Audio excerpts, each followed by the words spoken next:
Hey Sid, I know you don't know me, but I decided to make one of those Hey Sid videos that the Penguins are posting right now from the fans' perspective. And I just want to say I've been a fan ever since I was 8 years old, and you've been an inspiration to not only me, but to every hockey fan that lives in Pittsburgh and is a Pittsburgh Penguins fan. Congratulations on 1,000 games, and it's an honor to watch you play night in and night out as a fan. And yeah, I hope to meet you someday. Congratulations, and go get another one.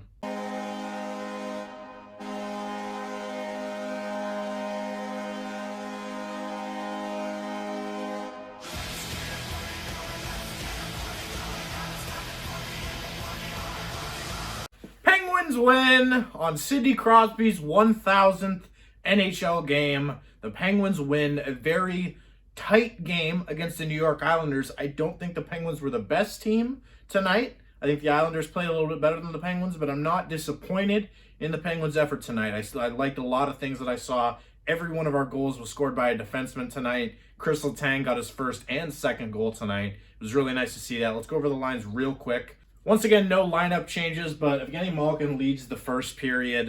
He eventually comes back, but while he leaves, Mark Jankowski was slotted up on the second line, and also in the third period, Brandon Tanev moved up to the first line with Guentzel and Crosby, so that's interesting. Tanev turned the puck over, or created an offensive turnover on the faceoff that led to the second Letang goal. So that's working out so far. I don't know if you're going to split up Blueger, Aston-Reese, and Tanev just yet. But as for the official roster tonight, no changes. Jarry got his fourth straight start tonight, and he played great as well. The Penguins now have 19 points, and I think we're third in the East Division right now. But the main talking point tonight, of course, is Sidney Crosby's 1,000th career game. Not only was it his 1,000th career game, it was also the Pittsburgh Penguins' first ever player to get 1,000 games, and that really just speaks truth to how much he's meant to this franchise. That your all-time games played leader is Sidney Crosby, and he's also your all-time leader in a lot of other statistics as well. He was the 350th player in NHL history to do it, which is only about 4.3% of every player that has ever played in the NHL reaches 1,000th game. Also before the game, Matt Barzal said something on that Mike Matheson collision that he had in last game. He said that part of it was on me and part of it was on him, which really owned up to how it was pretty much just a hockey play. And Mike Matheson is starting to become an Islander killer, and I'm really happy about it. He scored again in he scored his first goal in tonight's game. Was on the score sheet again. He had an assist in the last game. And was very physical. His skating is really impressive, and Matheson looking better each and every day. Again, the contract will never be good, but if he can at least make it somewhat worth the price tag, I think we got a good player here. The first period, the Islanders controlled most of the play. It was 16-4 after the first period in shots, but Tristan Jarry looked pretty damn good tonight, and this is the third straight game that I've been able to say that, and I'm very happy about that because Tristan Jarry really had a shaky start, and it was looking like it was going to be Matt Murray all over again with the young goaltender with too much pressure on him. But Jarry, at least these past 3 games, has been really solidified the net, and he arguably, if this wasn't the Sidney Crosby game, I think Jarry would have been your MVP and your player of the game tonight. Malkin again returns in the second period, and I was really impressed tonight by Mike Matheson, as I mentioned, and also Sam Lafferty.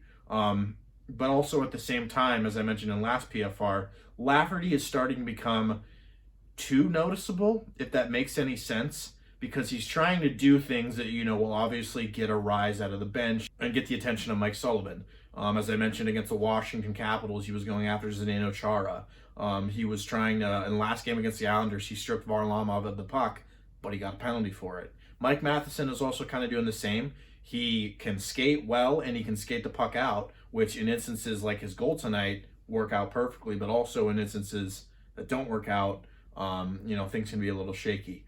I think both of those players have potential, and I think Sam Lafferty has the potential to be a good fourth-line player for the Penguins, but, you got to take it with a grain of salt. Now, I was listening to the broadcast driving home from work today, and it was hilarious to listen to this first goal that the Penguins scored and Joseph-Letang scored. It was on the power play, too. Not only was it a Letang goal, it was a power play goal. And I was listening to Phil Bourque, and Phil Bourque said he was just confused. He was like, what am I just watching? Did Letang just shoot the puck? And it was kind of funny. He was being very sarcastic about it, how he keeps on saying, he's like, he even said he like built a shrine, being like with candles and everything, being like, please, Chris, shoot the puck.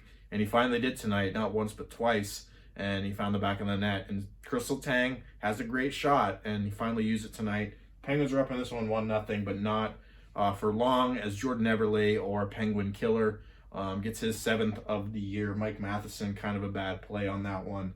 And, you know, it was a really good shot, and Tristan Jarry really didn't have much to do on that play. And again, the Islanders have been, you know, the better team, and they, you know, solidify that in the second as they go up 2-1 with Brock Nelson right out of the gate in the second period. Zucker couldn't get the puck out. It goes to the point, and, you know, Nelson gets it in front of the net, and the Islanders are up 2-1. Thankfully, the Penguins don't roll over on their bellies like they would in the earlier portions of this season, and they're able to go out there and actually tie this game up and eventually win it. And again, as I mentioned, you can't lose this one for Sid, and I really think that's what it comes down to, is even though, you know, Sidney Crosby's not playing 60 minutes out there, he's not, you know, playing every single shift, still the mentality of being able to want to win for Sidney Crosby was in the back of every player's mind tonight, and I really think that's what did the trick for them in terms of a motivation aspect, and they were able to finally get a win in regulation against the Islanders. As I mentioned, you know, this game was in regulation, and now, I guess, 10 games that the Penguins have played the Islanders in the Barry Trotz era, 7 of those games have gone to overtime, which is crazy. And it just kind of proves how much the Islanders are a very strong defensive team that don't like to let the Penguins score on them a lot. They remind me of what the Devils were when they had Marchand Brodeur. They were playing the trap a lot. But Mike Matheson skates end-to-end pretty much. He had some help from Teddy Blueger. It was a give and go with Teddy Blueger. Blueger gives it back to him, and Matheson finds the back of the net for his first goal. Now, before tonight's game, Pierre-Olivier Joseph, Marcus Pettersson, and Cody Ceci all had 1 goal, and that was the only defensive goals or goals from the defense that the Penguins have got all night. In this game, no forward scored for the Penguins, which is both a good and bad thing. But, you know, the Penguins got the win in this one with the offense from the defense. Really liking Matheson these past couple of games. Hopefully he can continue it and not be, you know, the scapegoat for the Penguins for the Penguins fans, because he was kind of treading that water. Now, again, Letang gets the 2nd of the night, and he shot the puck. And really, Tanev won the battle in the corner, got it to Crosby, or got it to Guentzel, who got it to Crosby, and there was a screen on the play. Letang, he shot the puck. Look what happened.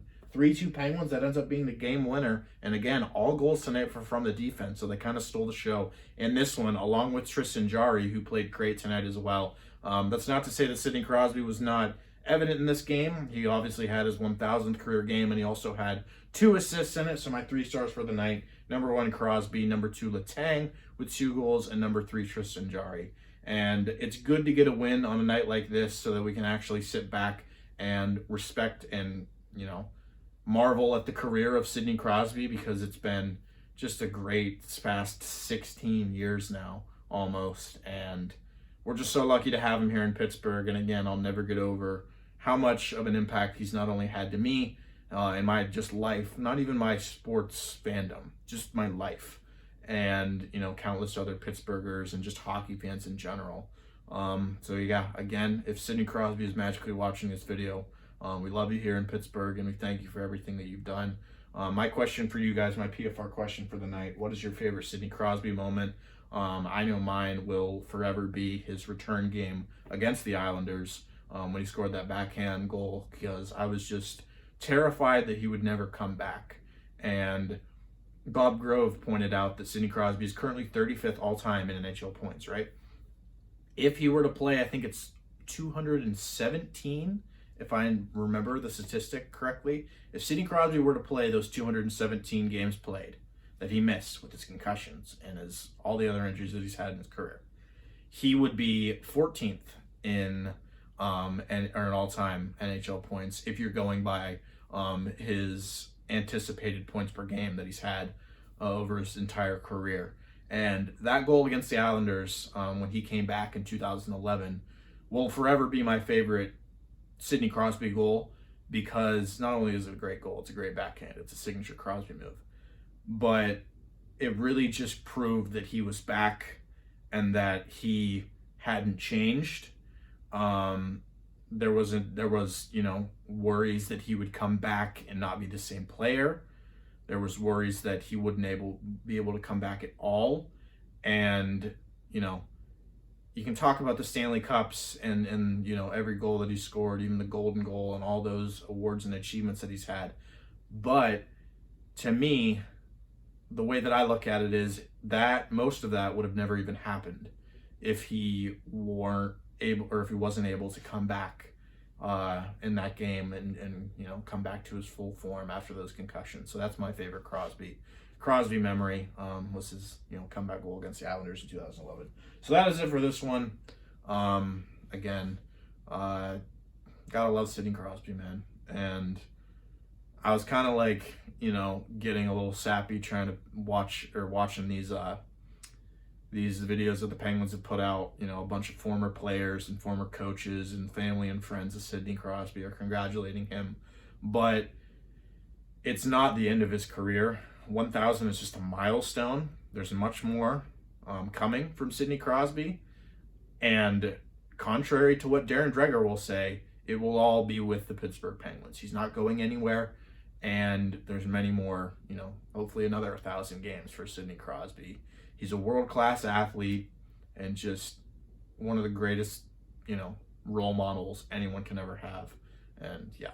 If you like this video, like, comment, subscribe. If you like Sidney Crosby, subscribe. I'm still giving away that Mark Recchi jersey card. Mark Recchi had the assist on Sidney Crosby's first NHL goal. So if you want a piece of his sweater from the 2005 season, which is what that card is, subscribe and comment on that video. It's pinned to the front of my YouTube page. Like, comment, subscribe, all that good stuff. I'll catch you guys in the next PFR. I also have a Marvel video that I just posted as well, so go check that out. I'll see you guys in the next video. I don't even know when we play next, but whatever.